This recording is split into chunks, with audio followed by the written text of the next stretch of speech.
సినీ నటుడు Prithvi Hyderabad cyber crime పోలీసులను ఆశ్రయించారు. లైలా ప్రీ రిలీజ్ ఈవెంట్ లో తాను చేసిన వ్యాఖ్యలపై YCP social media wing target చేసిందని, 2 రోజులుగా ఫోన్ కాల్స్, సందేశాలు పంపిస్తూ వేధిస్తోందని ఆవేదన వ్యక్తం చేశారు. వారిపై చర్యలు తీసుకోవాలంటూ సైబర్ క్రైమ్ పోలీసులకు కుటుంబ సమేతంగా పృథ్వీ ఫిర్యాదు చేశారు.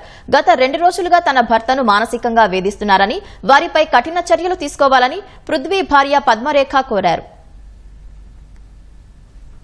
ట్విట్టర్ లో, ఫేస్బుక్ లో, వాట్సాప్ లో నా నెంబరు పోస్ట్ చేశాడు. అది చాలా క్రైమ్ అండి. దాని మీద సైబరాబాద్ నేను కంప్లైంట్ చేశాను.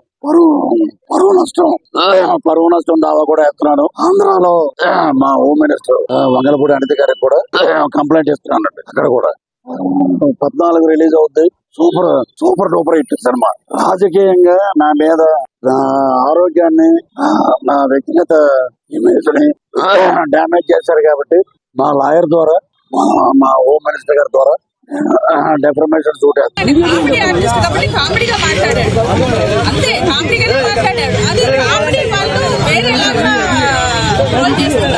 అది మాత్రం కరెక్ట్ కాదు. నైట్ 12 గంటల వరకే, 11 గంటల వరకు ఫోన్ వస్తూనే ఉంది.